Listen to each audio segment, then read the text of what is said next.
একদিন একটি ছাগল সুন্দর একটি ফুল বাগানে ঢুকে পড়ে, আর সে এই ফুল বাগানে ঢুকেই অসংখ্য ফুল খেয়ে ফেলতে থাকে। সে জানতো না এই ফুলগুলো কেউ লাগিয়েছিল। তখনই এই ফুল বাগানের মালিক স্বপ্না এখানে চলে আসে। ছোট্ট মেয়ে স্বপ্না ছিল ভারী মিষ্টি মেয়ে। সে সবসময় ফুল গাছ লাগাতো। সে এসে ওই ছাগলের ফুল খাওয়া দেখে অনেক কান্না করতে লাগলো। সে এই ফুলগুলো অনেক যত্ন সহকারে লাগিয়েছিল। তখন স্বপ্না বলল, ছাগল ভাই, তুমি আমার সকল ফুলগুলো খেয়ে নিয়েছো, আমার খুব কষ্ট হচ্ছে।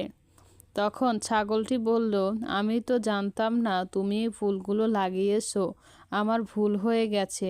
আমি তাই আমার এই ভুলের পরিবর্তে তোমাকে সুন্দর কিছু উপহার দিতে চাই। এরপর আমরা দেখলাম যে সেই ছাগলটি স্বপ্নাকে একটি ব্যাগ ও ফুলের একটি ঝুড়ি উপহার দিয়ে সেখান থেকে চলে গেল। এরকম আরও যদি ভিডিও দেখতে চান অবশ্যই একটি সাবস্ক্রাইব করুন, লাইক করুন, আর আমাদের পাশে এভাবেই থাকুন। ধন্যবাদ।